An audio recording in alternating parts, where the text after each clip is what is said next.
भक्तिर्भवति नैष्टिकी कृष्णे स्वधामो भगते धर्मज्ञानादिभिः सह कलौ नष्टदर्शामेष पुराणार्को धुनोदितः.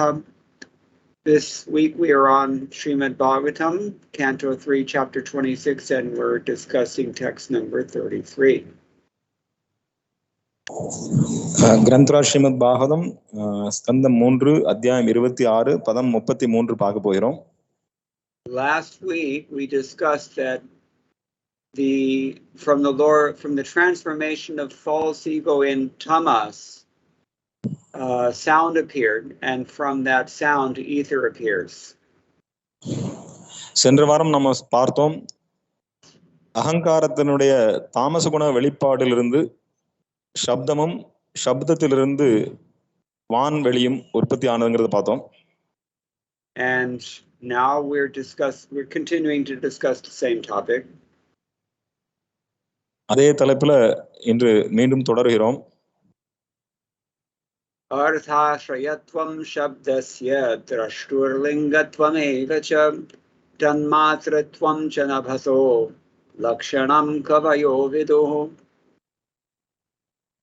வார்த்தைக்கு வார்த்தை மொழிபெயர்ப்பு பொருளுரை டிவைன் கிரேஸ் ஏ ஸ்ரீ பக்திவேதாந்த சுவாமி ஸ்ரீல பிரபுபாத் கி ஜெய். படித்தவர்கள், உண்மையான அறிவு உடையவர்கள் ஒலியானது ஒரு பொருள் பற்றிய எண்ணத்தை தருவதாக விளக்குவார்கள்.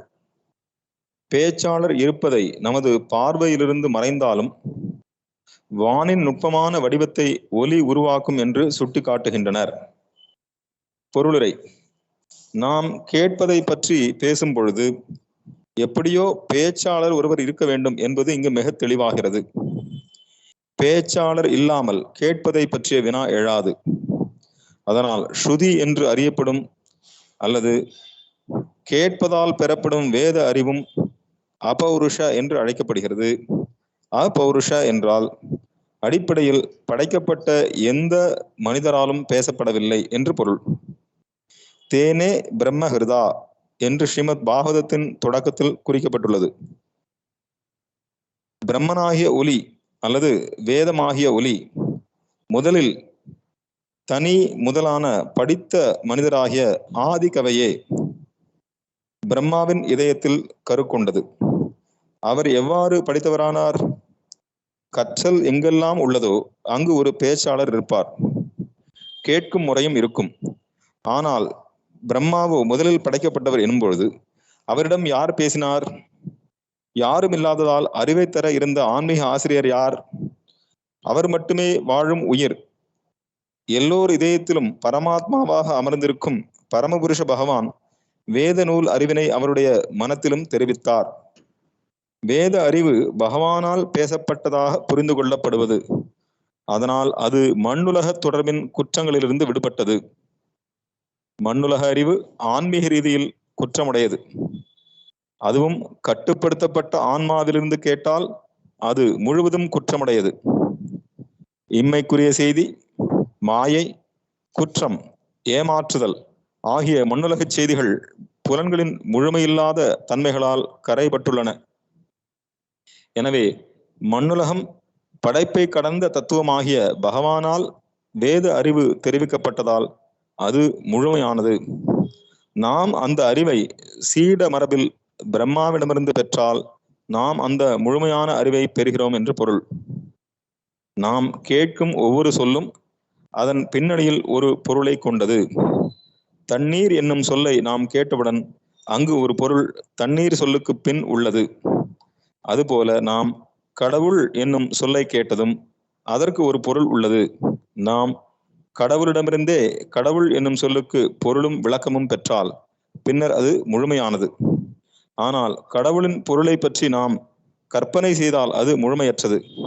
பகவானை பற்றிய நூலாகிய பகவத்கீதை பரமபுருஷ பகவானாலேயே உரைக்கப்பட்டது. இது முழுமையான அறிவாகும். மனநிலை கற்பனையாளர்கள் அல்லது உண்மையில் கடவுள் என்றால் என்ன என்று ஆராயும் தத்துவவாதிகள் எனப்படுவோர் கடவுளின் இயல்பினை ஒருபோதும் புரிந்து கொள்ள மாட்டார்கள். பகவானை பற்றிய உண்மையினை பகவானாலேயே முதலில் அறிவுறுத்தப்பட்ட பிரம்மாவிடமிருந்து நாம் குரு சிஷ்ய பாரம்பரியத்தில் புரிந்து கொள்ள வேண்டும். கடவுள் பற்றிய ஞானத்தை சீட மரபில் முற்றும் உணர்ந்த பெரியோரிடமிருந்து பகவத்கீதையை கேட்பதன் மூலம் புரிந்து கொள்ள முடியும். பார்ப்பதை பற்றி நாம் பேசும் பொழுது அதற்குரிய வடிவம் ஒன்று இருக்க வேண்டும். நமது புலன் வழி உற்று நோக்கும் போது நமக்கு தெரிவது வானாகும். வானே வடிவத்தின் தொடக்கமாகும். வானிலிருந்து பிற வடிவங்கள் வெளிப்படுகின்றன. அதனால் அறிவினால் புலப்படும் பொருட்கள் மற்றும் ஏனைய புலனறிவுகள் அனைத்தும் வானிலிருந்து தொடங்குகின்றன. எஸ் பிரபுஜி. ज्ञानतिमिरान्धस्य ज्ञानञ्जनशलाकया चक्षुरुन्मीलितं येन तस्मै श्रीगुरुवे नमः। श्रीचैतन्यमनोभीष्टं स्थापितं येन भूतले स्वयं रूपः कदा मह्यं ददाति स्वपदान्तिकं। वन्देऽहं श्रीगुरोः श्रीयुतपरकमलं श्रीगुरुन् वैष्णवांश्च। श्रीरूपं साग्रजातं सहगणरघुनाथन्वितं तं सजीवं साद्वैतं सावधूतं परिजनसहितं कृष्णचैतन्यदेवं श्रीराधाकृष्णपादान् सहगणललिता श्रीविशाखान्वितांश्च। हे कृष्णकरुणा सिन्धो दीनबन्धो जगत्पते गोपेश गोपिकान्त राधाकान्त नमोस्तुते। तप्तकाञ्चन गौराङ्गी राधे वृन्दावनेश्वरी वृषभानुसुते देवी प्रणमामि हरिप्रिये। वाञ्छाकल्पतरुभ्यश्च कृपासिन्धुभ्य एव च पतितानां पावनेभ्यो वैष्णवेभ्यो नमो नमः। जय श्री कृष्ण चैतन्य प्रभु नित्यानंद श्री अद्वैत गदाधर शिवासादि गौर भक्तवृंद। हरे कृष्णा कृष्ण कृष्ण हरे राम राम राम हरे। मद्गवीर गोपाल स्वीकुर्यात् कृपया यदि तदैवासां पयः पीत्वा हृष्येयुस्तत्प्रियाजनाः। अर्थ आश्रयत्वं शब्दस्य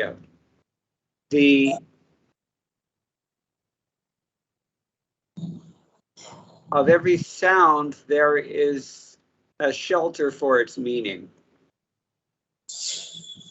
ஒவ்வொரு சப்தத்திற்கு பின்னாலும் அந்த சப்தத்தினுடைய அர்த்தம் பொருள் அந்த அர்த்தத்திற்கு உண்டான அடைக்கலம் ஆகிய ஒரு பொருள் இருக்க வேண்டும். And drashtur lingatvam evacha, there is some indication also that there's someone seeing what is being described. அது மட்டுமல்ல, என்ன விளக்கப்படுகிறதோ அதை ஒருவர் பார்த்து கொண்டிருக்கிறார். Here the word drashta is not exactly the seer but the speaker. So இங்க திரஷ்டங்கிறது பார்ப்பவர் அல்ல, பேசுபவர். And tanmatritvam chanabhaso lakshanam, there is a symptom indicating that the ether is the result of this sound vibration. இங்க ஒரு அறிகுறி குறிப்பு வழங்கப்படுகிறது. சப்தத்தினுடைய வெளிப்பாடுதான் இந்த வானம். The three things that the wise people know. புத்திசாலிகள் மூன்று விதமான விஷயங்களை அறிவார்கள். So number one, sound conveys some idea or some item. முதலில் சப்தம் அப்படிங்கிறது ஒரு பொருளை பற்றிய எண்ணத்தை தருகிறது. Sound can indicate some person that we don't see. Suppose he's behind the door but speaking, then you can hear him through sound. ஒருவர் கதவுக்கு பின்னால் இருந்து பேசலாம், ஆனா அது பேச்சை கேட்டா கண்டிப்பாக அங்க ஒரு நபர், கதவுக்கு பின்னால் ஒரு நபர் இருக்கார் அப்படிங்கறது குறிப்பை அறிய முடியும். And this space in which all things are accommodated, that has to be coming from something, and it's coming from sound, according to this verse. வானம் அல்லது ஆகாயம் அப்படிங்கிறது பாத்தீங்கன்னா இந்த சப்தம் தான் எதெல்லாம் நடக்கக்கூடிய இடமானது, அந்த சப்தம் தான் அதை உருவாக்குகிறது அப்படிங்கிறது இந்த ஸ்லோகம் வந்து புரிய வருது. In a sense, you can say this verse or these two verses, 32 and 33, they are a compact definition of or description of sound.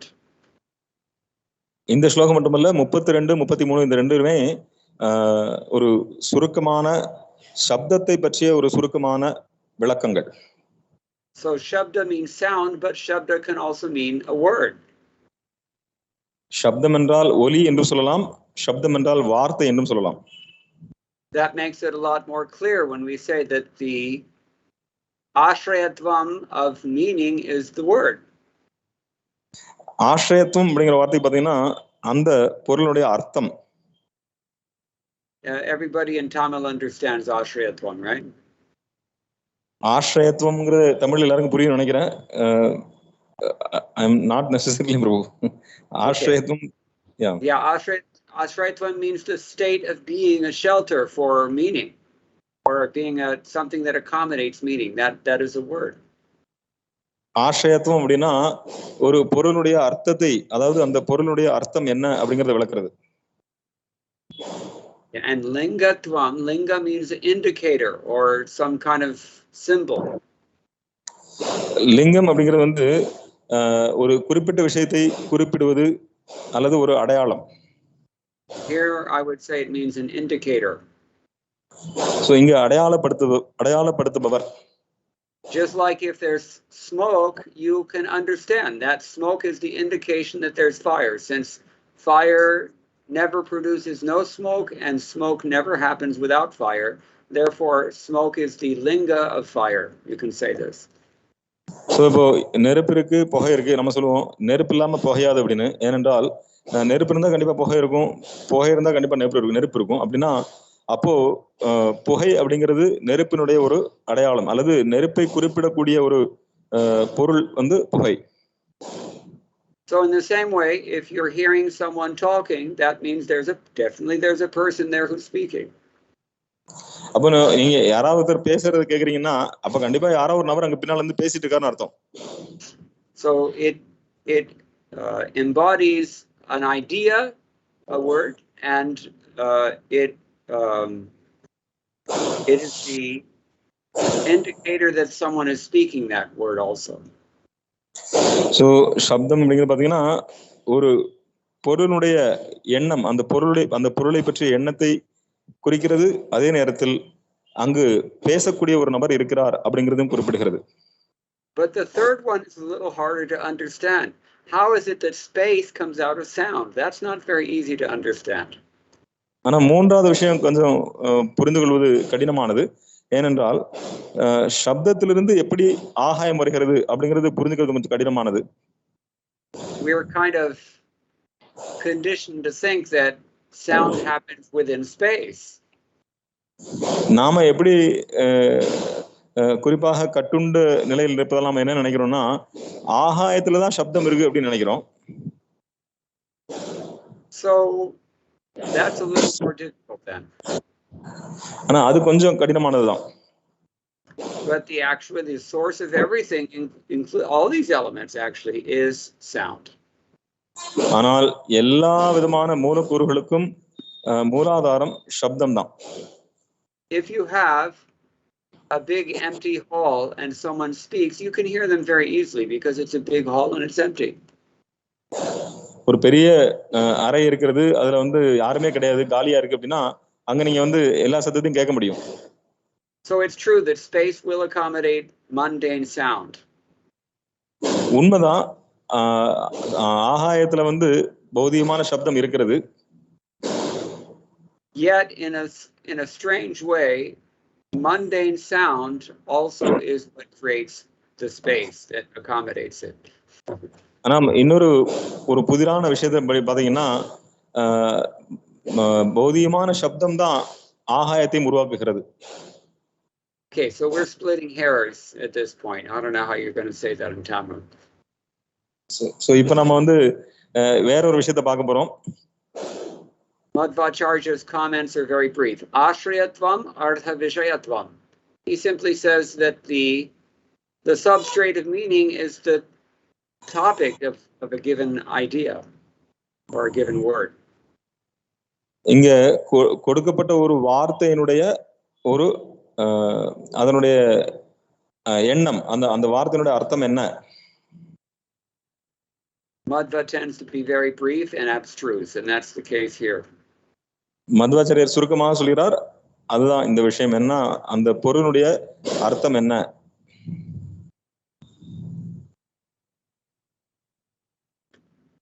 how should we translate this?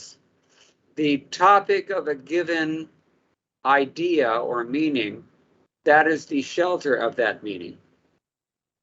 So ஒரு விஷயத்தை பற்றிய எண்ணம் தலைப்பு அதனுடைய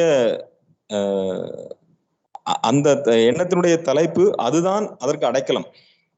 In other words, meaning inheres in your topic. இன்னும் சொல்ல போனா அந்த குறிப்பிட்ட தலைப்பினுடைய அர்த்தம். Tonight we're discussing Sankhya philosophy. That's our topic.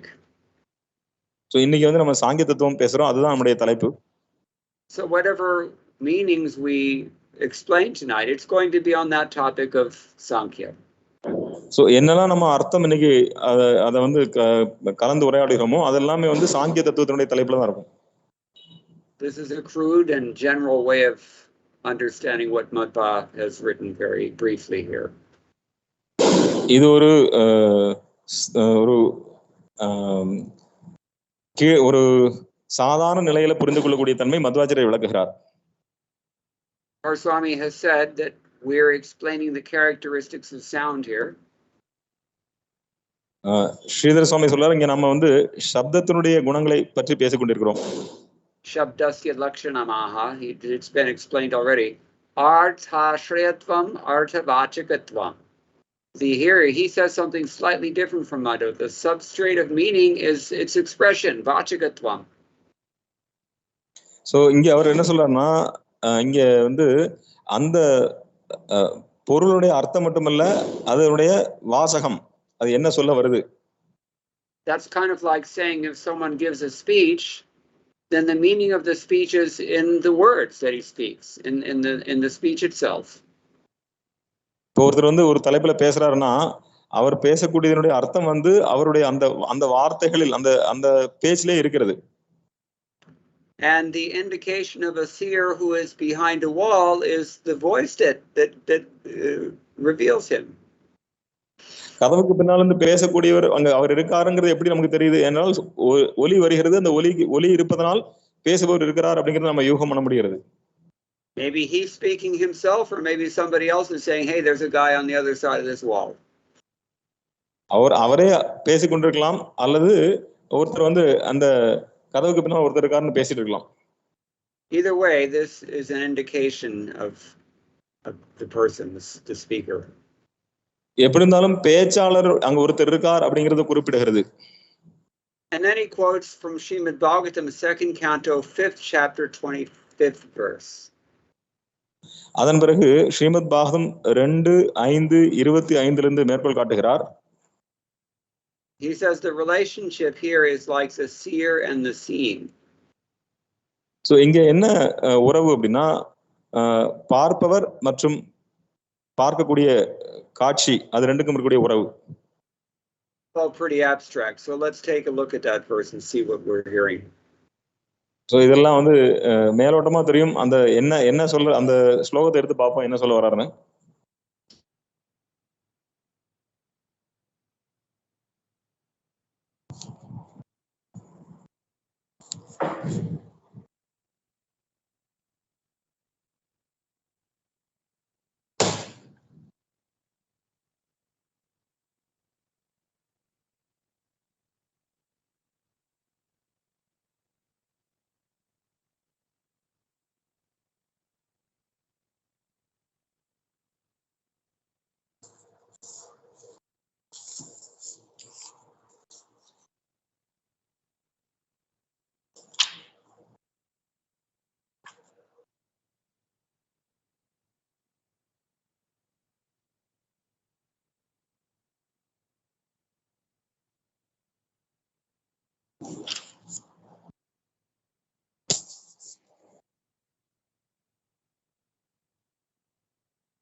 Hare Krishna.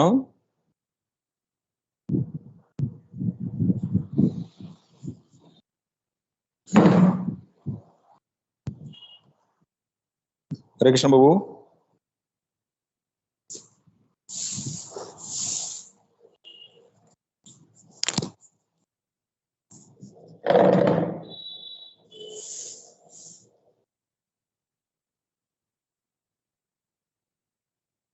Oh.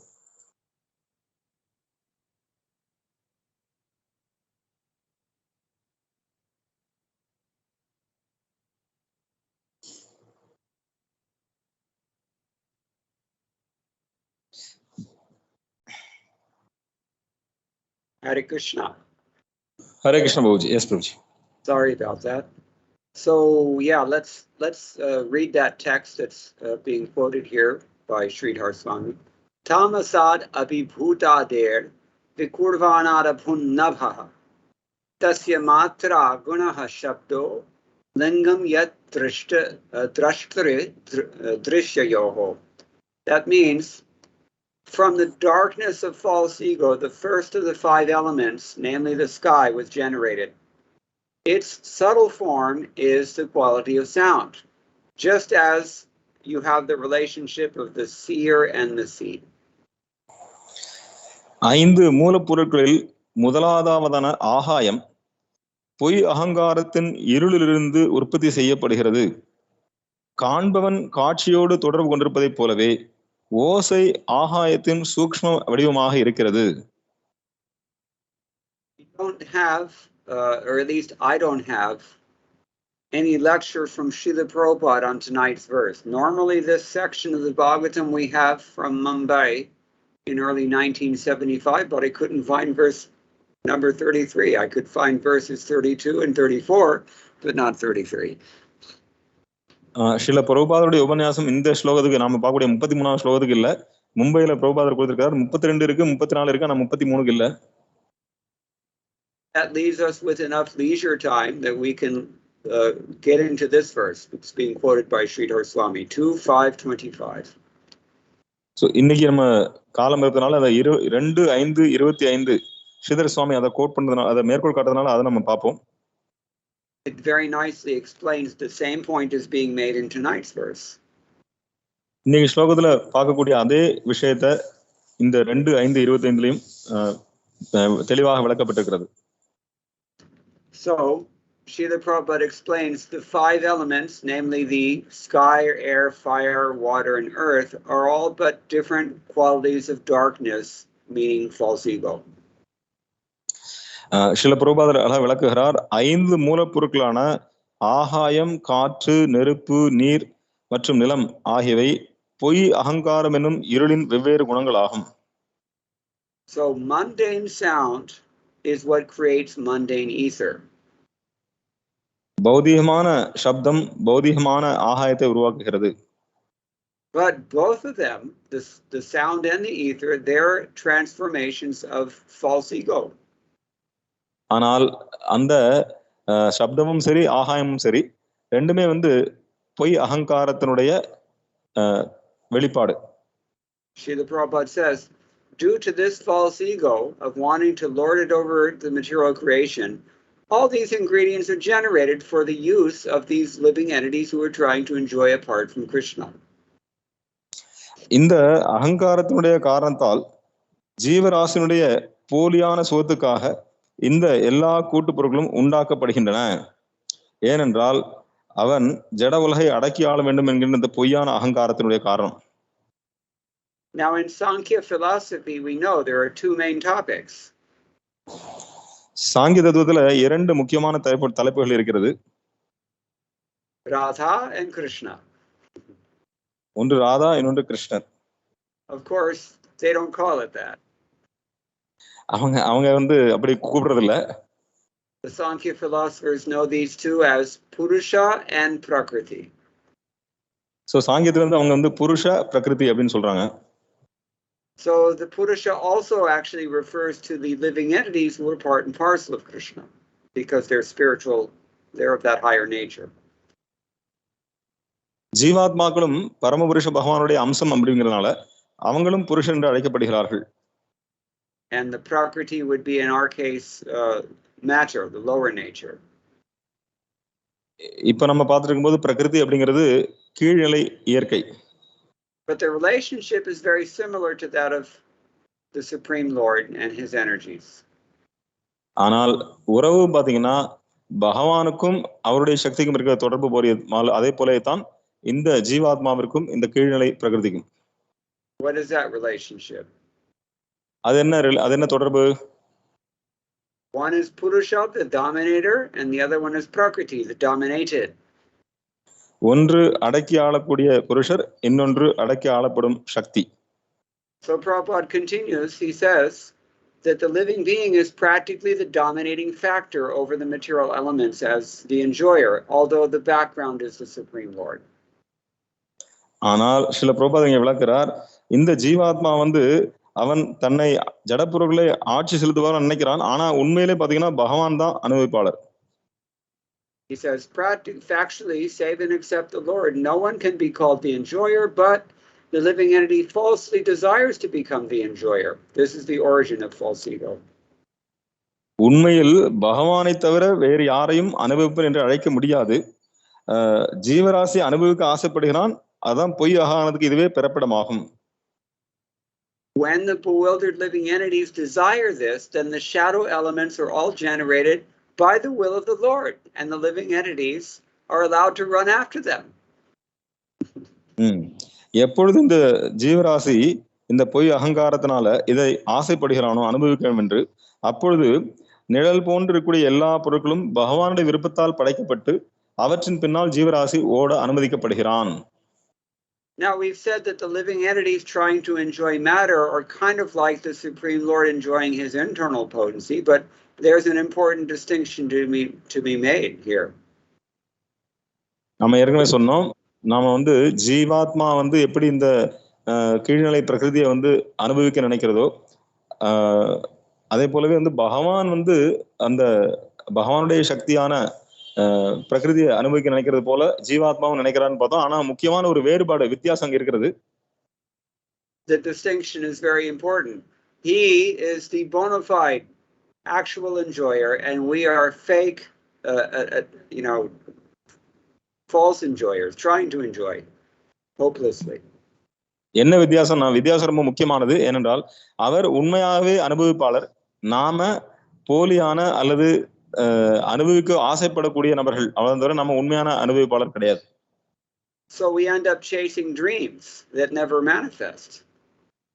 நாம கனவுகளை துரத்தி கொண்டிருக்கிறோம், அது எப்பொழுதும் நமக்கு நினைவாக போவதில்லை.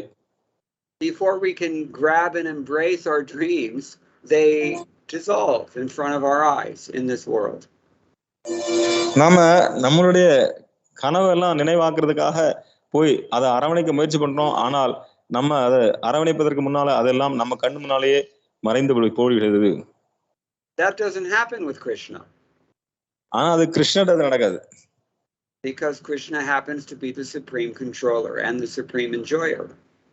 ஏன்னா கிருஷ்ணர் முழு முதற் கடவுள், அவர் எல்லாவற்றையும் கட்டுப்படுத்துபவர், எல்லாவற்றையும் அனுபவிக்கக்கூடியவர். And we aren't.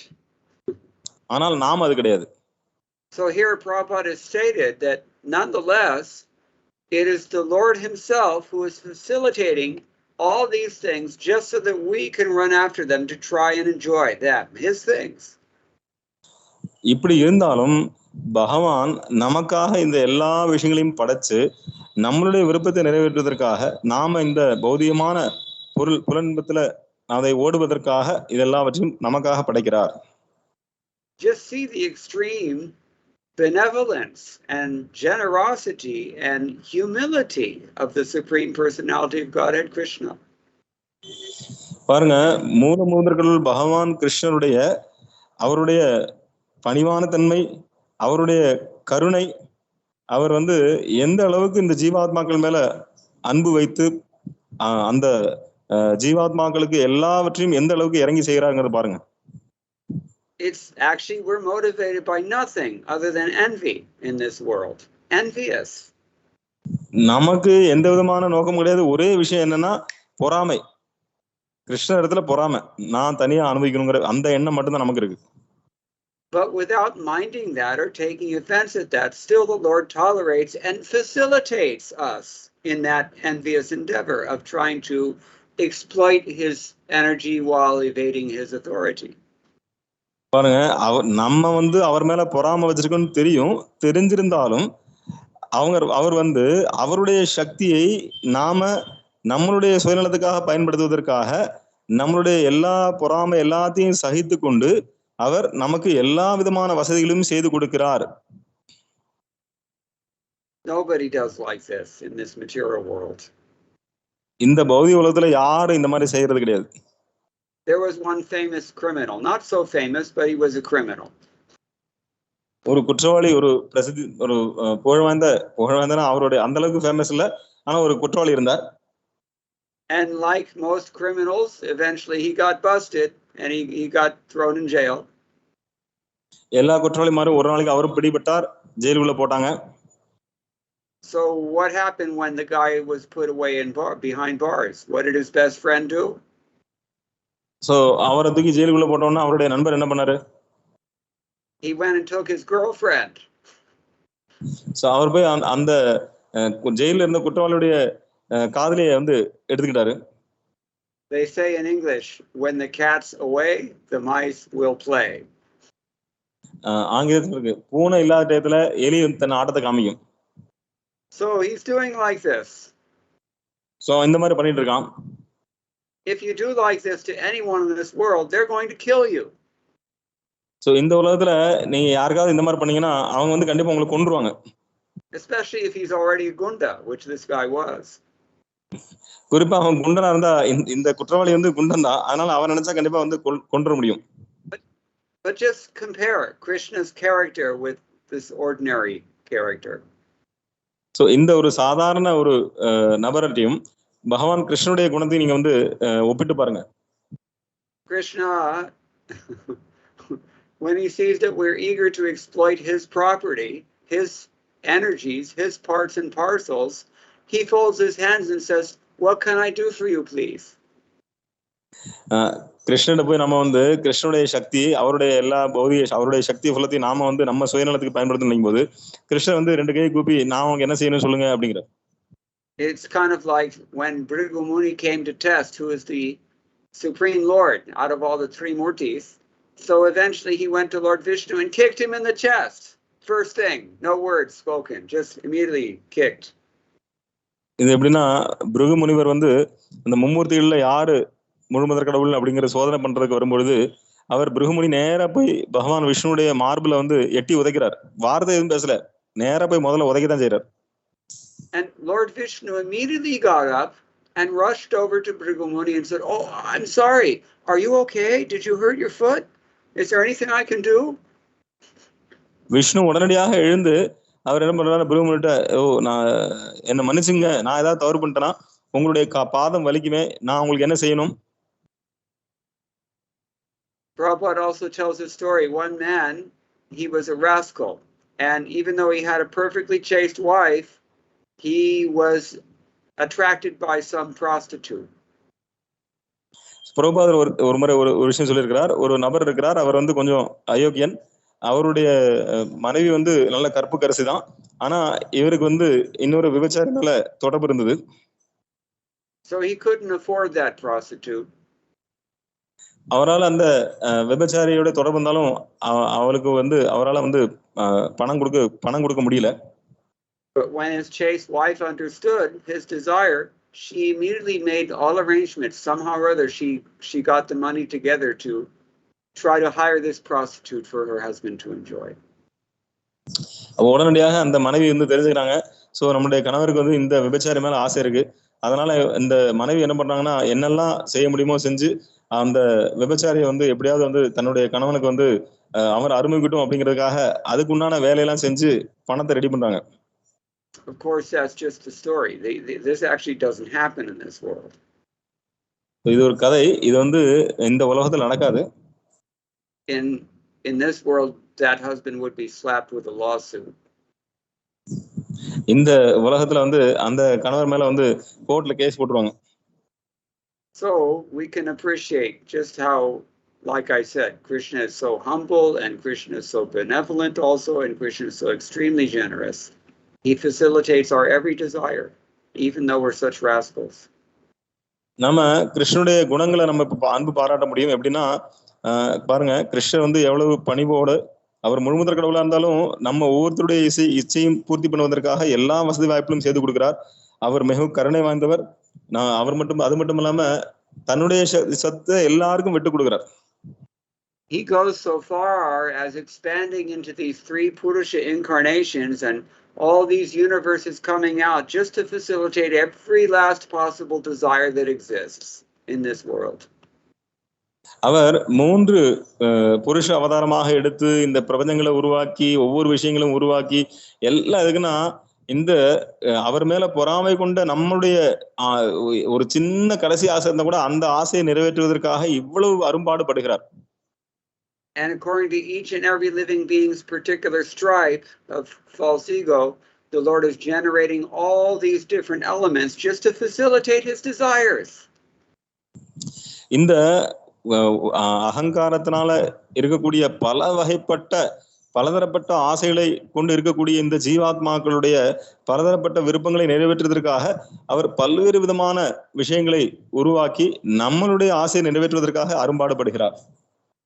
And we're so shameless that we go into his temple and pray for more. நாம வெக்கம் கூட கொஞ்சம் கூட வெக்கமே இல்லாம அவருடைய கோயிலுக்கு போய் இன்னும் எனக்கு வேணும், இன்னும் அதிகமா வேணும், இன்னும் அதிகமா வேணும்னு போய் அவர்கிட்ட போய் நம்ம வந்து பிரார்த்தனை பண்றோம். What would happen if you went to the temple and instead of smiling back at you, the deity said, "Hey, who the hell do you think you are?" நீங்க கோயிலுக்குள்ள போனீங்கன்னா போய் இதை கேட்டீங்கன்னா அங்க அந்த விக்கிரகம் வந்து சுவாமி பகவான் வந்து சிரிக்கிறார். அவர் சொல்றாரு, ஏய் நீ யாருப்பா, நீ என்ன நினைச்சிட்டு இருக்க உன்னை பத்தி? But he never does that. ஆனா அவர் அப்படி ஒரு நாள் சொல்றதே கிடையாது. So here we are trying to be the Purushas and enjoy Prakriti, his Prakriti. நாம இங்க புருஷராக இருந்து கொண்டு அவருடைய பிரகிருதியை அனுபவிக்க முயற்சி செய்து கொண்டிருக்கிறோம். Basically what it amounts to is that he's Ram, but we want Sita. என்னன்னா அவர் ராமர், ஆனா நமக்கு வந்து சீதை வேணும்னு நம்ம ஆசைப்படுறோம். And what does Valmiki say about that? Valmiki அதை பத்தி என்ன சொல்லியிருக்கிறார்? Ravana, he says it was like Ravana kidnapping Sita, he says was like reaching into the mouth of a hungry lion and pulling out a tooth. Valmiki என்ன சொல்றாருன்னா ராவணன் வந்து சீதையை வந்து ராமர் இருந்து அபகரிக்கணும்னு நினைக்கிறான். அது என்ன சொல்றாருன்னா ஒரு பசியோடு இருக்கக்கூடிய சிங்கம் அந்த சிங்கத்தினுடைய வாய்க்குள்ள புகுந்து அதனுடைய பல்ல புடுங்குற மாதிரி. In this great creation that the Lord manifests just to facilitate all of our stupid desires, it's said that the tanmatra sound is created and then the sky comes from that. So இந்த பௌதிக பிரபஞ்சங்கள் இந்த மூலக்கூறுகள் எல்லாம் பகவான் ஏன் படைக்கிறார் என்றால் நம்முடைய முட்டாள்தனமான ஆசைகளை நிறைவேற்றுவதற்காக பகவான் இந்த எல்லா வசதியிலும் செய்து கொடுக்கிறார். அதுல சப்தத்திலிருந்து எல்லாவற்றையும் படைக்கிறார். சப்தத்திலிருந்து ஆகாயம் படைக்கப்படுகிறது. So just as the sky is the tangible manifestation of sound, so the object that you see, that's the tangible manifestation of the fact that you have this vision. எப்படி வந்து சப்தத்தினுடைய வெளிப்பாடு, அதை காணக்கூடிய வெளிப்பாடு தான் ஆகாயம். அதே போல நாம வந்து பேசுபவர் அப்படின்னு ஒருத்தர் இருக்கார் அப்படிங்கிறது வந்து அந்த சப்தத்தினுடைய பின்னால வந்து ஒரு நபர் இருக்கிறார், அந்த வடிவம் இருக்கிறது. And Prabhupada goes on to explain, we're still in 2:5:25. நம்ம இன்னும் 2:5:25 தான் இருக்கோம். பிரபுபாதர் விளக்குகிறார். The sound is the representation of the actual object, just as the sound produced speaking about that object gives us an idea about the object. சப்தம் தான் அந்த பொருளுடைய பிரதிநிதி. அந்த சப்தம் அந்த பொருளுடைய வர்ணனை பற்றிய கருத்தை அளிக்கிறது. அதனால பாத்தீங்கன்னா ஓசைதான் உண்மையில் அந்த பொருளை பிரதிநிதிக்கிறது. Now we heard from Sridhar Swami, Ashrayatvam Vachagatvam. that the Vachakatvam, that the word, the speech that denotes something or describes something, that is where the sound inheres. Sridhar சுவாமி சொல்லியிருக்கிறார், அந்த வாக்கியம் அல்லது பேச்சு, அந்த பேச்சு தான் அதனுடைய அர்த்தத்தை விளக்குகிறது. In this material world, there are always two things. There's vachya and there's vachika, which is another way of saying like drishya and drashta. So இந்த பௌதிக உலகத்துல ரெண்டு விஷயங்கள் இருக்கு, வாச்சிய வாச்சக, திருஷ்ய திருஷ்டா. அதாவது பேசப்படக்கூடிய பொருள் வாசகம், அதனுடைய அர்த்தம், பேசப்படக்கூடிய பேச்சு அதனுடைய அர்த்தம். So there's always a very clear difference between the word that describes that thing and the thing itself. They're two different things actually.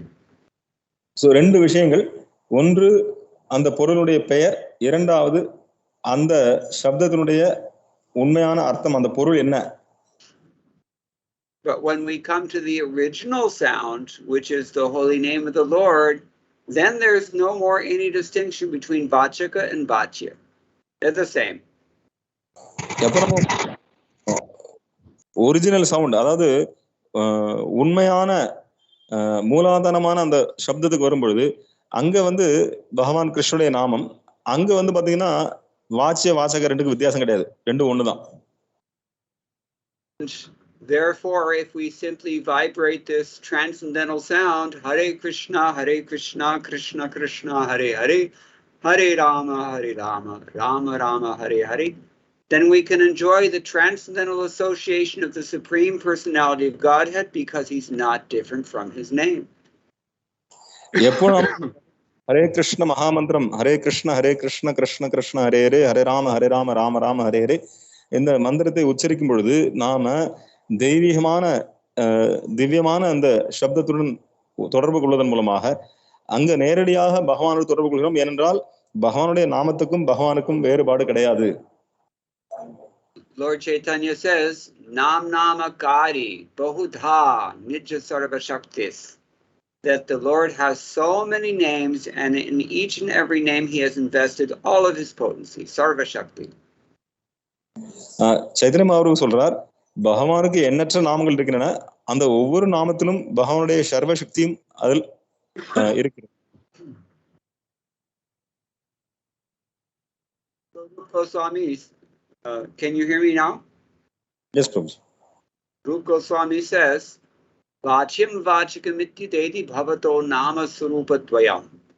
My dear Lord, in the form of your holy name, you have this dual form. You're the person who is described by that name, and you are the name himself.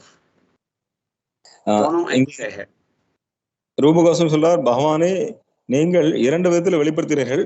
ஒன்று உங்களுடைய நாமத்தின் மூலமாக உங்களுடைய குணங்களை வெளிப்படுத்துகிறீர்கள். உங்களுடைய அதே நேரத்தில் பாத்தீங்கன்னா நாமமே நீங்க தான், ஆனா அந்த நாமத்தின் மூலமாக தான் எல்லாத்தையும் நீங்க வெளிப்படுத்துகிறீர்கள். So, but the Purvasmat Parameva Hanta Karunam Tatrapi Janimahe. But we should understand that the name is actually more merciful to us than the person who is so named. ஆனா நம்ம ஒரு விஷயம் புரிஞ்சுக்கணும், பகவானுடைய நாமம் நாமியான பகவானோட கருணை வாய்ந்தவர். Yastasmin vihita aparathinavaha prani samantad bhaved Asyenedam upasya sobihi sadanandam budhau majjati. Why is he more merciful? Because even though we're so offensive, as we've already described, still he makes himself fully available to us in the form of his holy name. ஏன் அவர் பகவானோட பகவானுடைய நாம ஏன் கருணை வாய்ந்தது அப்படின்னா, நாம இவ்வளவு அபராதியா இருந்தும், நாம ஏற்கனவே சொன்ன மாதிரி இவ்வளவு அபராதியா இருந்தும் பகவான் மேல பொறாமை கொண்டிருந்தும் பகவான் எல்லாவற்றையும் நமக்கு செய்து கொடுக்கிறார். ஆனால் அவர் தன்னைத்தானே எல்லோருக்கும் கிடைக்கக்கூடிய அளவுல மிக சுலபமாக தன்னை ஆக்கி கொண்டு நாம ரூபத்தில் எல்லோருக்கும் தன்னைத்தானே வழங்குகிறார். So this is as we said, this is verse Srimad Bhagavatam 2.5.25, which is quoted by Sridhar Swami in his commentary on tonight's verse. So இதுதான் ஸ்ரீதர சுவாமி மேற்கோள் காட்டிய ஸ்ரீமத் பாகவதம் 2:5-25 அதை நம்ம பார்த்துருந்தோம் இப்போ. And Sridhar Swami concludes, Navhasastan matratvam sukshmatvam shabdasya lakshanam iti anvayaha. The idea here is that the characteristic of sound is its subtlety and the fact that it's the subtle form of the tanmatra known as ether. So இங்க சப்தத்தினுடைய சூக்ஷ்மம் என்னன்னு பார்த்தீங்கன்னா, அந்த சப்தத்தினுடைய தன்மாத்திரையான சூக்ஷ்மமான ஆகாய வடிவம் அந்த சப்தத்தினுடைய பொருள். Goswami does not comment on tonight's verse. ஜீவ கோஸ்வாமி இந்த ஸ்லோகத்துக்கு விளக்கம் அளிக்கவில்லை. But he does comment on 2.5.25, which we've already quoted from Sridhar Swami. ஆனால் 2:5-25 விளக்கம் அளித்திருக்கிறார். அதை நம்ம ஸ்ரீதர சுவாமி கிட்ட ஏற்கனவே பார்த்திருக்கோம். There he simply says, from the darkness of false ego, the first of the 5 elements, namely ether, is generated. அகங்காரத்தினுடைய இருளிலிருந்து 5 மூலப்பொருட்கள் முதலாவதான ஆகாயம் உற்பத்தி செய்யப்படுகிறது. Its subtle form is the quality of sound. அதனுடைய சூக்ஷ்மமான இதுதான் சப்தத்தினுடைய சூக்ஷ்ம வடிவம். And this arose before the ether. ஆனால் அது ஆகாயத்திற்கு முன்னாலே வந்தாச்சு சப்தம். That sound represents unseen things or things from the past that are no longer present. சப்தம் ஏற்கனவே பார்க்காத விஷயங்கள் அல்லது நம்ம பார்ப்பதற்கு முன்னால் இருக்கக்கூடிய விஷயங்கள். Things that are present before us as well now. நம்ம கண்ணு முன்னால தெரியக்கூடிய விஷயங்களும் கூட. So the cause of any manifestation is sound is called, because it's the cause of the manifestation of ether, sound is called its tanmatra. ஏனென்றால் இது ஆகாயத்தினுடைய சூக்ஷ்மானம் ஓசையினுடைய ஓசை அப்படிங்கிறது ஆகாயத்தினுடைய சூக்ஷ்ம வடிவம். அதனால தன்மாத்திரை என்று அழைக்கப்படுகிறது. We have these mahabhutas, earth, water, fire, air, ether, and each of them has its own tanmatra, which is the subtle form. நம்ம 5 பஞ்சபூதங்கள் பார்க்கிறோம். அந்த 5 பஞ்சபூதங்களுக்கும் ஒவ்வொன்றுக்கும் சூக்ஷ்மமான தன்மாத்திரை இருக்கிறது. So the sound is the subtle form of this mahabhuta ether. So இந்த ஆகாயத்தினுடைய சூக்ஷ்ம வடிவம் தான் சப்தம். When this effect is finally manifest, that sound becomes its natural quality. So எப்போ இது தன்னை வெளிப்படுத்துகிறதோ அப்போ அதனுடைய இயற்கையான சுபாவமாக மாறுகிறது.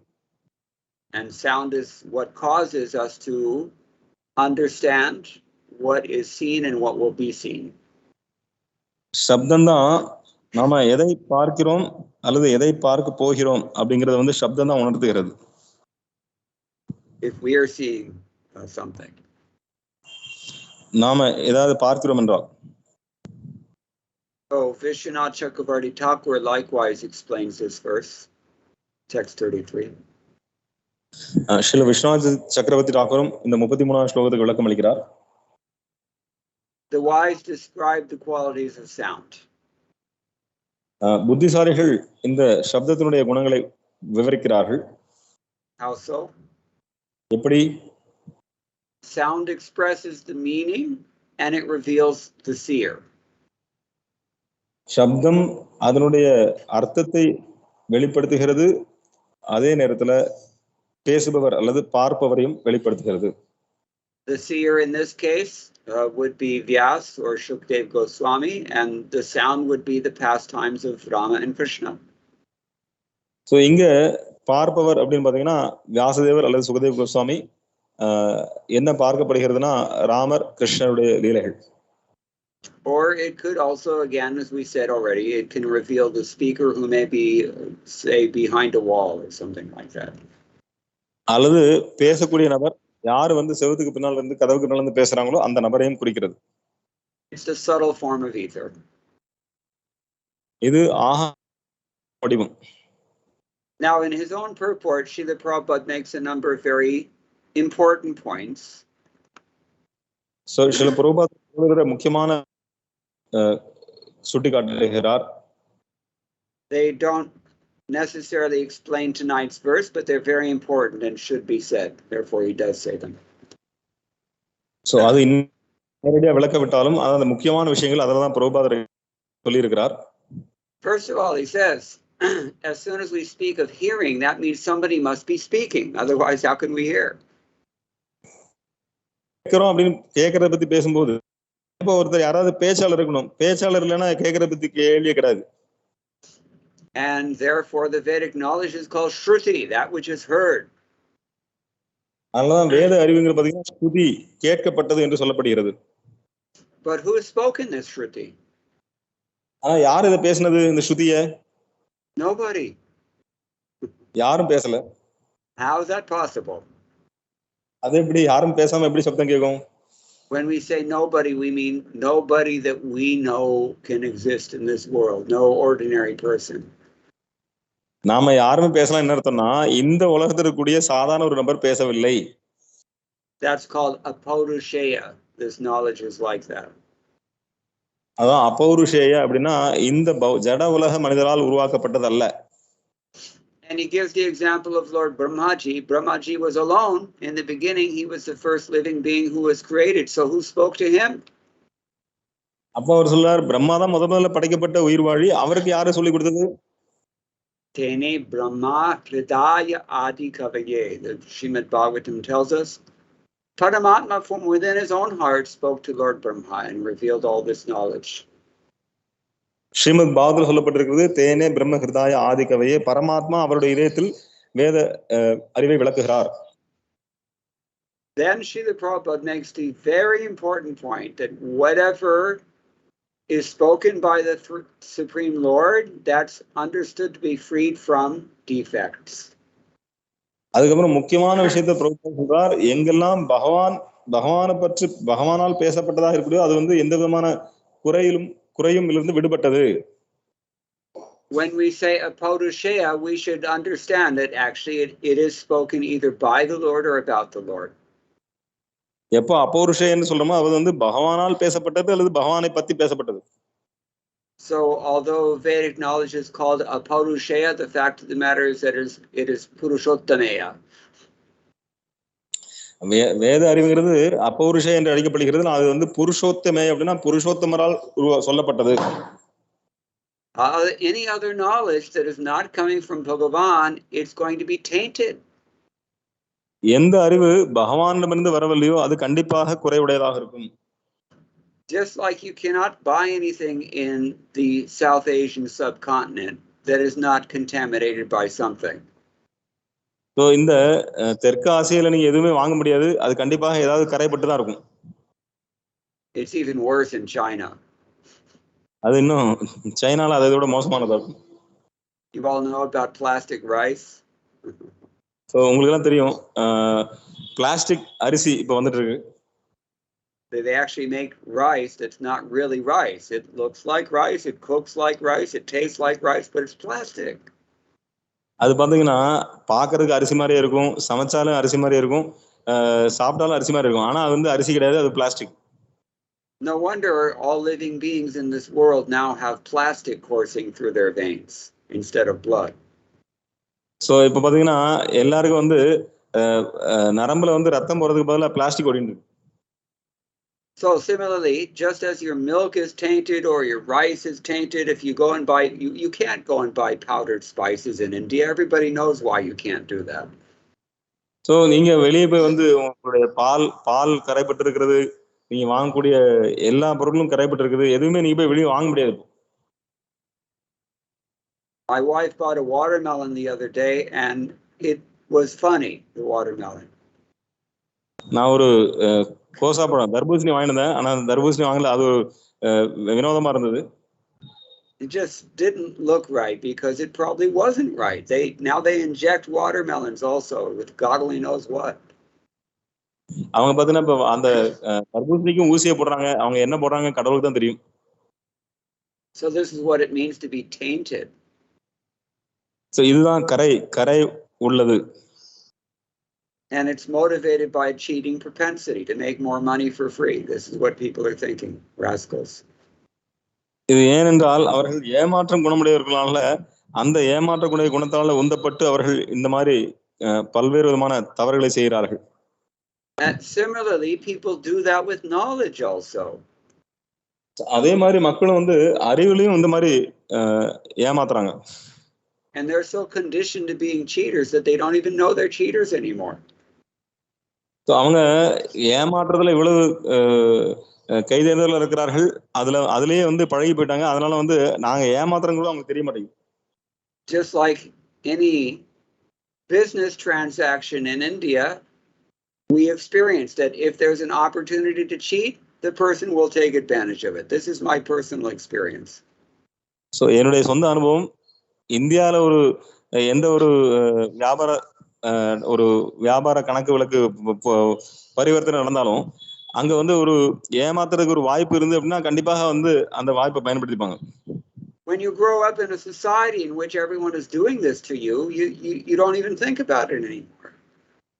ஸோ நீங்க வந்து இந்த மாதிரி சமுதாயத்துல எல்லாருமே வந்து ஏமாத்திட்டு இருக்காங்க. அந்த சமுதாயத்துல நீங்க வளர்ந்தீங்கன்னா யாருமே அதை பத்தி யோசிக்கிறது கிடையாது.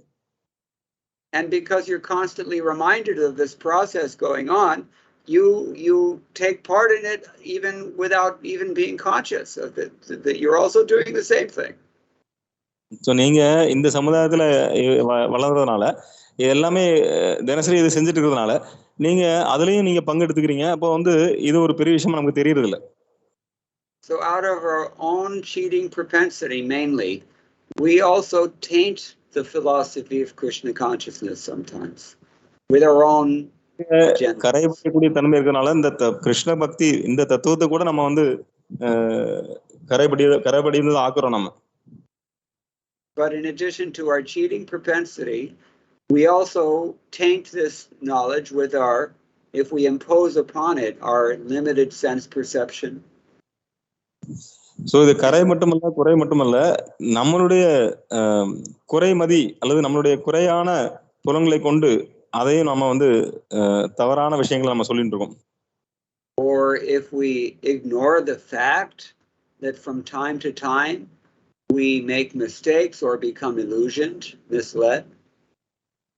அல்லது நம்ம வந்து அடிக்கடி நம்ம வந்து தவறு செய்கிறோம் அல்லது தவறாக வழிநடத்தப்படுகிறோம். So such a person, when trying to repeat what we have heard from Shastra, we may inadvertently taint it with these 4 defects.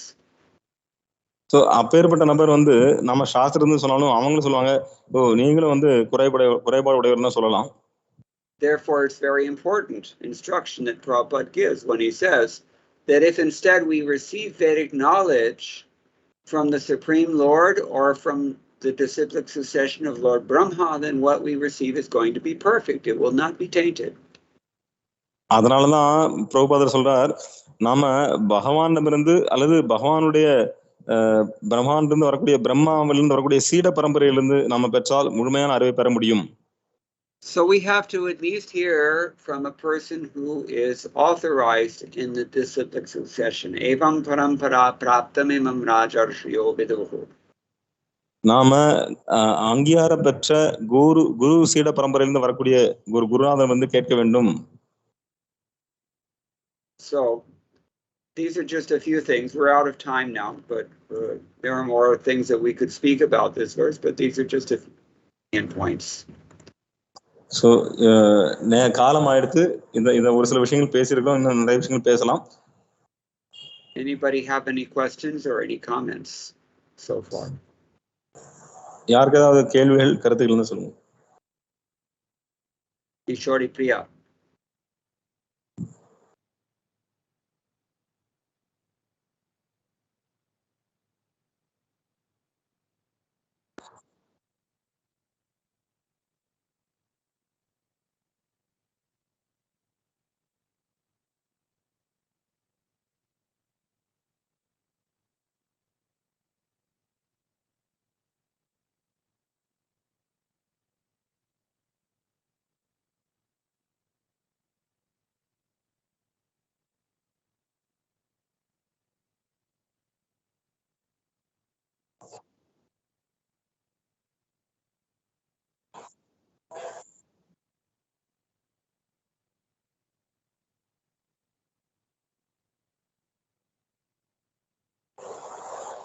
Good question. மாதாஜியோட கேள்வி என்ன, இந்த ஸ்லோகத்துல மொழிபெயர்ப்புல பாத்தீங்கன்னா பேச்சாளர் இருப்பதை நாம் அது பார்வையிலிருந்து மறைந்தாலும் அப்படின்னு போட்டிருக்கு. அதை வந்து சில புறவாதம் பொருளுரையில வந்து இங்க வந்து அப்பௌருஷய அப்படிங்கிறத சொல்றாரு. அதை நம்ம புரிந்து கொள்ள முடியுது. ஆனால் ஆச்சாரியர்களும் வந்து கதவுக்கு பின்னால இருந்து பேசுறத நம்ம பார்க்க முடியாது, பார்வையிலிருந்து மறைந்தாலும் அந்த சப்தம் யாரிடம் வருதுன்னு தெரியுது. இப்போ ஸ்ருதி எப்படின்னா அப்பௌருஷயன்னு சொல்லப்பட்டிருக்கு. ஆனால் பகவான் நேரடியாக வந்து பேசுறதுனால பகவத்கீதை ஏன் ஸ்ருதி என்று அழைக்கப்படுவதில்லை? There are many ways that we can answer this question. பல விதங்கள்ல இந்த கேள்விக்கு பதில் சொல்ல முடியும். But the way I'm going to answer it tonight is that actually Bhagavad Gita is Shruti. நான் இன்னைக்கு சொல்ல போறது வந்து பகவத்கீதை வந்து ஸ்ருதி தான். That's why we call Bhagavad Gita Gita-upanishad. அதனால தான் பகவத்கீதை நம்ம கீதோபனிஷத் என்று அழைக்கிறோம். Krishna is not giving his own opinions in most of the cases, or if he is, he's also backing up his opinion with reference to the Shastra. Krishnan வந்து அவருடைய சொந்த அபிப்பிராயத்தை சொல்லவில்லை, அவருடைய என்னெல்லாம் சொல்றாரோ அது எல்லாத்தையுமே வந்து சாஸ்திரத்தை மேற்கோள் காட்டி சொல்கிறார். Famous example is Najayate Mriyate Va Vipaschit from Kathopanishad, but it's there in the Bhagavad Gita as well. பிரசித்தி பெற்ற ஒரு உதாரணம் என்றால் கடோபனிஷத்துல சொல்றார், ந ஜாயத்தே மிரியத்தே வா விபஷன் அப்படி வரும் கடோபனிஷத் ஸ்லோகத்துல. ஆனா பகவத்கீதையில அதே விஷயத்த பகவான் சொல்றார். So as he says later on, Rishibhir Bahudha Gitam Chando Bhir Vividhai Pratak, it Brahma Sutra Padai Sheva Hetumadbhir Vinishchitai, and he is himself the example of that process. அதன் பிறகு அவர் 13ஆம் தேதியிலும் சொல்கிறார், இதை நான் மட்டும் சொல்லவில்லை, பெரிய பெரிய ரிஷிகள் முனிவர்கள் எல்லாரும் பிரம்மசூத்திரத்திலிருந்து சொல்லியிருக்கிறார்கள் என்று சொல்கிறார். அவரே அதை மேற்கோள் காட்டுகிறார். Krishna is not saying anything that cannot be substantiated in the Shastras or in the Shrutis. கிருஷ்ணர் வந்து சாஸ்திரத்திலேயோ ஸ்ருதியிலேயோ சொல்லாத விஷயத்தை வந்து இங்க சொல்லல. In that sense, in a strange sort of a way, Krishna is himself merely acting as a member of the disciplic succession and presenting this knowledge just in the same way that our acharyas do, to set the example. So கிருஷ்ணர் வந்து இங்க ஒரு முன்னுதாரணம் வைப்பதற்காக குரு சீட பரம்பரையிலிருந்து எப்படி கேட்க வேண்டும் என்பதற்காக அவரும் இங்க வந்து நமக்கு எடுத்துக்காட்டாக இந்த விஷயத்தை பகவத்கீதையை அர்ஜுனனுக்கு சொல்லிக் கொடுக்கிறார். But we know that Krishna is the supreme personality of Godhead because he says so. நமக்கு தெரியும் கிருஷ்ண முழுமுதற் கடவுள் என்று, ஏனென்றால் அவர் சொல்றார் பகவத்கீதையில் அப்படிதான். And sometimes he also speaks as the supreme personality of Godhead as well. சில நேரங்களில் முழுமுதற் கடவுள் அப்படிங்கிற அந்த நிலையிலிருந்து பேசுகிறார். And in those cases he says, this is my mata, this is my opinion. So அந்த நேரத்தில் சொல்றார், இது என்னுடைய அபிப்பிராயம். Few places in Bhagavad Gita we can find him say like this. சில இடங்கள்ல ஒரு இடங்கள்ல வந்து பகவான் வந்து தன்னுடைய அபிப்பிராயம் என்று சொல்கிறார். But either way, the Bhagavad Gita it stands on its own as a Paurushaya Gyan and not different from Shruti. Therefore, even Shankaracharya considers it to be a member of what he calls Prasthana Trayi. That is to say, the Shruti, the Vedanta, and Bhagavad Gita. இங்க வந்து எப்படி இருந்தாலும் பகவானை நேரடியாக இங்க பேசினாலும் அது வந்து அப்பௌருஷய, பகவானை நேரடியாக பேசினாலும் இது வந்து ஸ்ருதி. அது மட்டுமல்ல, சங்கராச்சாரியர் சொல்றார் பிரஸ்தானத்திரைய 3 விஷயங்கள் இருக்கிறது. ஒன்று ஸ்ருதி, வேதாந்தம், அடுத்தபடியாக Bhagavad Gita. Therefore I said this Bhagavad Gita is simultaneously a Paurushaya and Purushottamaya.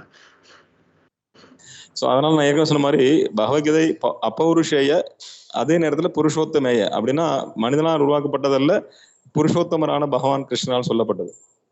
Consider that another Beda Abheda Tattva. இதை இன்னொரு பேத அபேத தத்துவமாக நீங்கள் அதை கருதலாம். Achintya Beda Abheda. Okay. All right.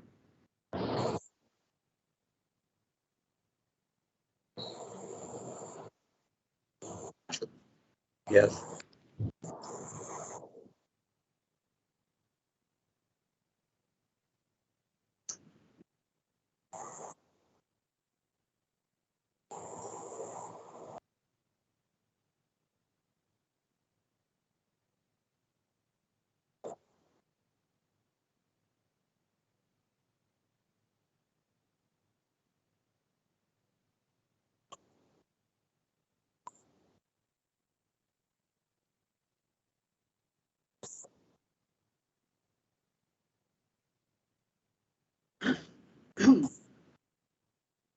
Yeah, we have to make a clear distinction here. First, translate the question. So நம்ம பிரபுபாதர் பொருளில் சொல்லிருக்கிறார் வந்து வடிவம் அப்படிங்கிறது வந்து வானத்திலிருந்து தான் வருது அப்படின்னு சொல்றோம். அப்ப நம்ம பார்க்கும்போது பாத்தீங்கன்னா சப்தத்திலிருந்து வானத்திலிருந்து வடிவம் வருது அப்படிங்கும்போது ஒரு பொருள் அந்த பொருளை பத்தி பேசும்பொழுது அதனுடைய வடிவம்னா அப்போ ஏன் இந்த தொடர்பு, எப்படி இந்த தொடர்பு, அதுக்கு ஏதாவது இந்த இந்த ஆர்டர்ல தான் வரணுமா, இந்த வரிசையில தான் வரணுமா, சப்தத்துக்கு அப்புறம் வானத்துக்கு அப்புறம் தான் வடிவம், எதற்காக இந்த வரிசை கிரமம்? So we have to make a very clear distinction here between material sound and spiritual sound. That we have to say this from the very outset. So நம்ம முதல்ல வந்து பௌதிகமான சப்தத்திற்கும் ஆன்மீகமான சப்தத்திற்கும் உண்டான வித்தியாசத்தை முதல்ல புரிஞ்சுக்கணும். If we're approaching this with the postulation that there's one truth that's equally applicable in both the material and spiritual spheres, it's not going to work. So நம்ம ஏற்கனவே வந்து ஆன்மீகமான விஷயத்துக்கும் பௌதிகமான விஷயத்துக்கும் ரெண்டுக்கும் ஒரே ஒரு கருத்தை கொண்டு நம்ம வந்து ரெண்டையும் பார்க்கலாம்னா அப்படி பார்க்க முடியாது. Because there's a very important distinction to be made between vachya and vachaka in this world, but not in the spiritual world. ஏனென்றால் இந்த உலகத்துல வாச்சக பேசப்படக்கூடிய பொருள், அந்த பொருள் ரெண்டுக்கும் வந்து வித்தியாசம் இருக்கு. ஆனா ஆன்மீக உலகத்துல கிடையாது. That said, we can appreciate that first of all, the sound gives rise to ether, and then within that ether we can hear sound in this world. முதல்ல பாத்தீங்கன்னா சப்தம் ஆகாயத்தை உருவாக்குகிறது. அந்த ஆகாயத்துக்குள்ள நம்ம சப்தத்தை கேட்க முடிகிறது இந்த பௌதிக உலகத்துக்குள்ள. We're talking about material sound. நாம பௌதிகமான சப்தத்தை பத்தி சொல்றோம். But spiritual sound is that sound which gives rise to the false ego also, that creates all the mundane sound. In other words, matter comes from spirit. So இன்னொரு விதத்தில் பார்த்தீங்கன்னா ஆன்மீகமான விஷயம் எல்லாமே வந்து பௌதிகமான வஸ்துக்கள் எல்லாமே ஆன்மீகமான வஸ்துல தான் வருது. So spiritual sound is actually the source of all material creation. Spiritual sound. ஆன்மீகமான சப்தம் தான் எல்லா பௌதிகமான படைப்புக்கும் காரணம். But it becomes curdled in exactly the same way that Vishnu is curdled by contact with Maya, and he becomes Shiva. இதெல்லாம் எப்படி திரிபடைகிறது ஏனென்றால் எப்படி வந்து விஷ்ணு வந்து மாயா சக்தியினுடைய தொடர்புல வந்து சிவபெருமான் ஆகிறாரோ அது போல. So that false ego is the curdling factor, the curdling agent, we can say, tamarind. அந்த அகங்காரம் அதுதான் பாத்தீங்கன்னா அந்த திரிபடையக்கூடிய தன்மை, அந்த அமிலத்தன்மை. And that the false ego is nothing but the natural consequence of our choice to exercise our volition in the kingdom of envy. அந்த அகங்காரம் அப்படிங்கிறது பாத்தீங்கன்னா நம்மளுடைய சுதந்திரத்தை நம்ம எப்படி பயன்படுத்த போறோம் அப்படிங்கறத பொறுத்து. We briefly explained when the living entity decides to embrace this envy, then the living entity is covered by Maya and thrown into this world, and then Krishna takes all the trouble to create all these things just to facilitate his nonsense, to work himself out of it. நம்ம இதை கொஞ்சம் சுருக்கமா பார்த்தோம். எப்பொழுது இந்த ஜீவாத்மா பகவான் மேல பொறாமை கொண்டு அப்போ வந்து இந்த அகங்காரத்தை எடுக்குதோ அப்போ இந்த மாயன் வசப்பட்டு அவன் இந்த பௌதிக உலகத்துக்கு வரான். உடனடியாக பகவான் விஷ்ணு ஆகி 3 விஷ்ணு ஆகி எல்லா விதமான படைப்புகளையும் படைத்து இந்த ஜீவாத்மாவை திருப்பி எப்படி கூட்டு போறோங்கிறதுக்காக இந்த எல்லா விஷயங்களும் அவர் செய்யறார். Is that answering the question?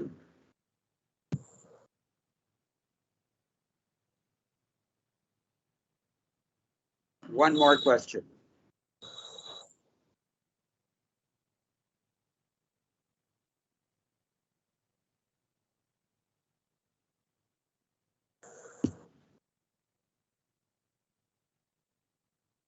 Well, he is a strict parent. Why don't you translate that into Tamil and then we'll deal with it. கிருஷ்ணர் எல்லாத்தையும் நமக்காக செய்யறாரு அப்படின்னா அவர் வந்து கொஞ்சம் கடினமான பெற்றோர் இருக்கலாம் இல்லையா, நம்ம கேட்கற எல்லாத்தையும் அவர் கொடுக்க கூடாது இல்லையா, ஏன் இப்படி கொடுக்குறார், ஏன் கொடுத்து கெடுக்கிறார்?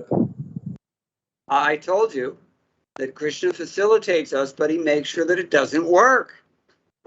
நான் ஏற்கனவே சொன்னேன், கிருஷ்ணர் வந்து எல்லா ஏற்பாடும் செய்யறாரு. ஆனா இது வந்து வேலைக்கு ஆகாது. That we're supposed to scratch our head and say, wait a minute, there's got to be a better way. அப்போ நாம தலையை சொரிஞ்சு கேட்கணும், என்னாச்சு, இதை விட சிறந்த வழி எது இருக்கணுமே. And then our loving parent will come back to us and say, okay, look in Bhagavad Gita, try it this way. அதுக்கப்புறம் வந்து சொல்லுவாரா, பகவத்கீதையில பாரு, நீங்க வந்து என்ன சொல்லிருக்கு பாரு அப்படின்னு. And it always comes down to the same thing. Try it again, but this time without false ego, and see what happens. So எல்லாமே வந்து நீங்க முயற்சி பண்ணுங்க, ஆனா இந்த முறை அகங்காரம் இல்லாமல் முயற்சி பண்ணுங்க, என்ன ஆகுது பாருங்க. If we're submissive enough to actually follow that, then we're fine. நாம பணிவோடு அதை பின்பற்றினா அப்ப நம்ம அப்ப பிரச்சனை கிடையாது. Otherwise, if we just keep refusing, then what's he supposed to do? He's not going to reject us. He just has to keep, facilitating. நாம அவர் சொல்றதை கேட்கறது இல்ல. அப்ப என்ன பண்ண முடியும்? அவரு நம்மளை வந்து வெறுத்து ஒதுக்க முடியுமா? ஆனா அவர் வந்து கருணையோட நமக்கு எல்லா வசதியும் செஞ்சு கொடுத்துட்டு தான் இருக்காரு. Okay, this one's not cooked enough.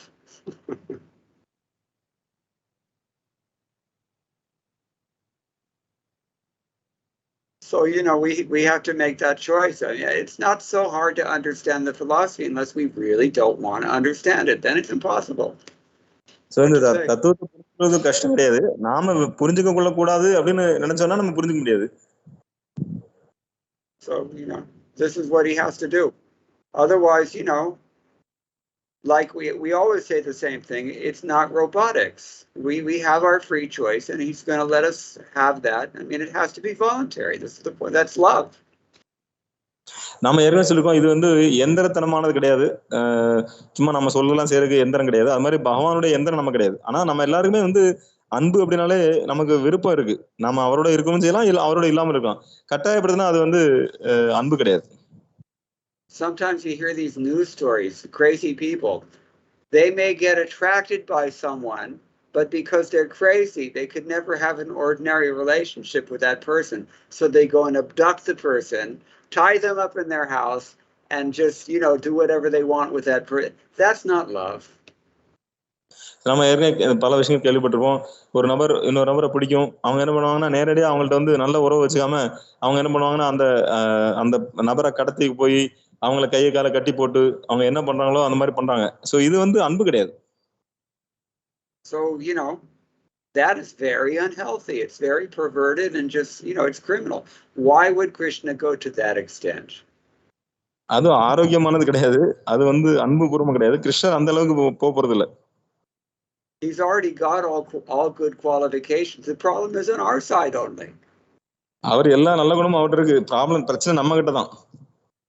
So, kya kare? What's he supposed to do? You go ahead and enjoy whatever. I'll try to facilitate. When you get tired, let me know. கிருஷ்ணர் சரி, அவன் டயர்டா வேணும், enjoy பண்ணட்டும், அவனுக்கு என்ன வேணுமோ அவன் வந்து அனுபவிக்கட்டும் அப்படின்னு கிருஷ்ணர் காத்துட்டு இருக்காரு. But you can't say he doesn't really love us or that he's a bad parent, because he's constantly sending so many charges. He's constantly speaking Bhagavad Gita again and again and again and again and again. He's constantly incarnating. He's sending all of his devotees there. Tulsi is there. The temples are there. The deities, the books are there. Sab kuch milega. We're just not interested. What's he supposed to do? அவர் எல்லாத்தையும் அனுப்புறாரு. அவரே வர்றாரு, அவதாரம் பண்றாரு, பகவத்கீதை தொடர்ந்து சொல்லிட்டு இருக்கிறார், வேதங்கள் அனுப்புறாரு, ஆச்சாரியர்கள் அனுப்புறாரு, குருநாதர் அனுப்புறாரு, கோயில் இருக்கு, துளசி மாராணி இருக்கு, எல்லாம் இருக்கு, புஸ்தகம் இருக்கு, பகவத்கீதை இருக்கு, பாகவதம் இருக்கு, எல்லாம் இருக்கு, எல்லாம் செஞ்சாச்சு. ஆனால் நமக்கு அங்க போறதுக்கு விருப்பம் இல்லை. அப்ப என்ன பண்ண முடியும்? அவரு He's even sitting right next to us every step of the way as Paramatma, hidden from view. நம்ம இதயத்திலே உட்கார்ந்திருக்கார். நம்ம ஒவ்வொரு அடி நம்ம எங்க போனாலும் நம்ம கூட இருக்கார் அவர். And he's so expert, he's hiding himself so dexterously that we're thinking that we're getting away with something and God isn't seeing me. அவர் எந்த அளவுக்கு கைதேர்றவர்னா, நம்ம இதயத்துக்குள்ளே உட்கார்ந்திருக்காரு, ஆனா தன்னை மறைத்து கொண்டிருக்கிறார். நாம நினைச்சுக்கிறோம், நான் வந்து பத்தியா இந்த திருட்டுத்தனம் பண்ணிட்டேன், ஆனா கிருஷ்ணர் வந்து இது கண்டுபிடிக்க முடியாது அப்படின்னு சொல்லிட்டு நான் தப்பு பண்ணிட்டேன், ஆனா வந்து நான் தப்பிச்சிட்டேன் அப்படின்னு நம்ம நினைச்சிட்டு இருக்கோம். Once you realize that he has feelings, then you can make some advancement. So அவருக்கும் உணர்வுகள் இருக்குன்னு நம்ம கொஞ்சம் உணர்ந்தால் நாம கண்டிப்பாக முன்னேற்றம் அடைய முடியும். How do you think he feels? thousands and thousands of years. We just keep kicking him in the face. How does it feel? யோசிச்சு பாருங்க, ஆயிரம் ஜென்மங்கள், எத்தனை ஜென்மங்களாக நம்ம மீண்டும் மீண்டும் அவருடைய முகத்திலேயே மிதிச்சிட்டு இருந்தா எப்படி இருக்கும் பாருங்க. We're all like Brigumuni.